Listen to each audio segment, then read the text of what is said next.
France Morocco ম্যাচে প্রধান referee সহ মোট 5 জন আর্জেন্টিনার রেফারির দায়িত্ব পালন করবেন। আর্জেন্টিনা মিশর ম্যাচের রেফারির দুর্নীতি নিয়ে বিতর্কিত এখনো থামেনি। আর্জেন্টিনা মিশরের ম্যাচে রেফারির পক্ষপাতিত্ব ও খেলায় অনিয়ম করেছে বলে অর্থ পাচারের অভিযোগে মার্কিন তদন্তের আওতায় এসেছে আর্জেন্টিনা ফুটবল অ্যাসোসিয়েশন। এর মধ্যে কোয়ার্টার ফাইনালের ম্যাচ অফিসিয়ালদের তালিকা প্রকাশ করেছে ফিফা।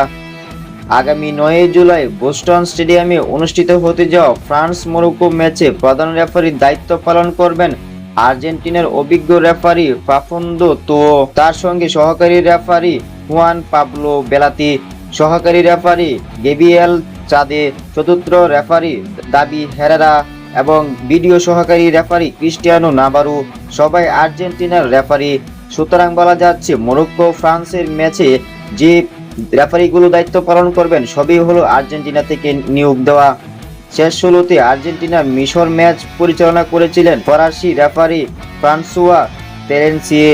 সেই ম্যাচে রেফারিং নিয়ে বিতর্কের পর এক গুরুত্বপূর্ণ কোয়ার্টার ফাইনালে সম্পূর্ণ আর্জেন্টিনার ম্যাচ অফিসিয়াল প্যানেল নিয়োগ দিয়ে বড় ম্যাচগুলোতে ভারসাম্য বজায় রাখার বার্তাই দিল ফিফা।